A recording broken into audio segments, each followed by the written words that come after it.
Pasal 17. Setelah itu salah seorang dari ketujuh malaikat yang memegang 7 wadah itu datang kepada saya dan berkata, "Mari, aku akan menunjukkan kepadamu bagaimana pelacur yang besar itu akan dihukum, yaitu kota besar itu yang dibangun di dekat sungai-sungai.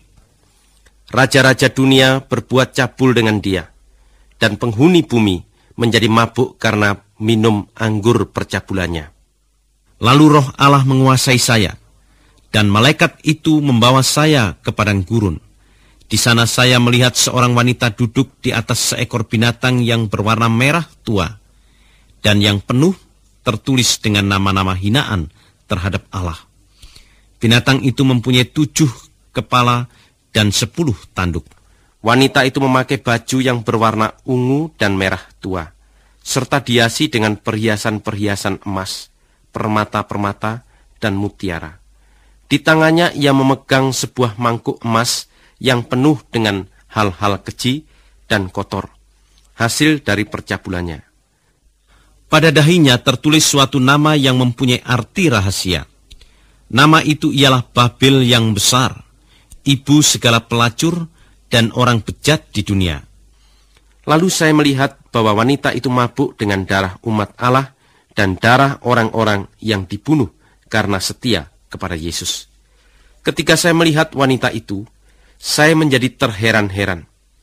Lalu malaikat itu berkata kepada saya, "Apa sebab engkau terheran-heran?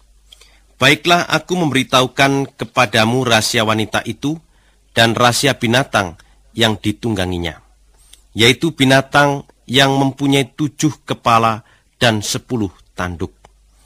Binatang itu dahulu pernah hidup, tetapi sekarang tidak hidup lagi.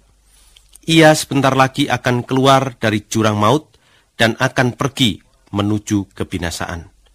Orang-orang yang hidup di bumi, yang namanya tidak terdaftar dalam buku orang hidup sebelum dunia diciptakan, akan heran bila melihat binatang itu.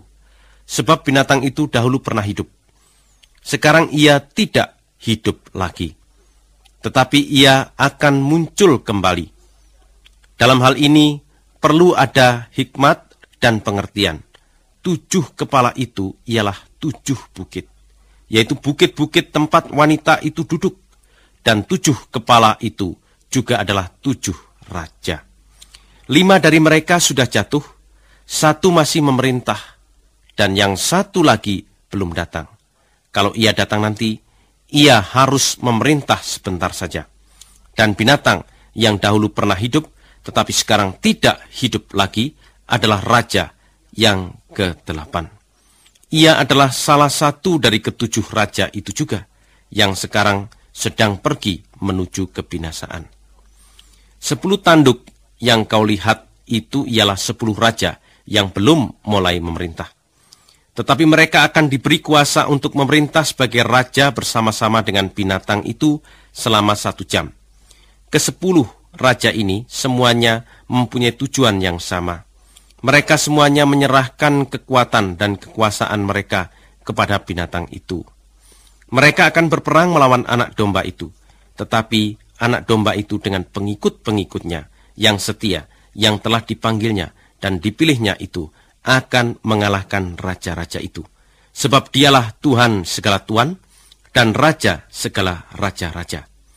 Malaikat itu berkata juga, air yang engkau lihat itu, tempat pelacur itu duduk, ialah bangsa-bangsa, rakyat-rakyat, negara-negara, dan bahasa-bahasa.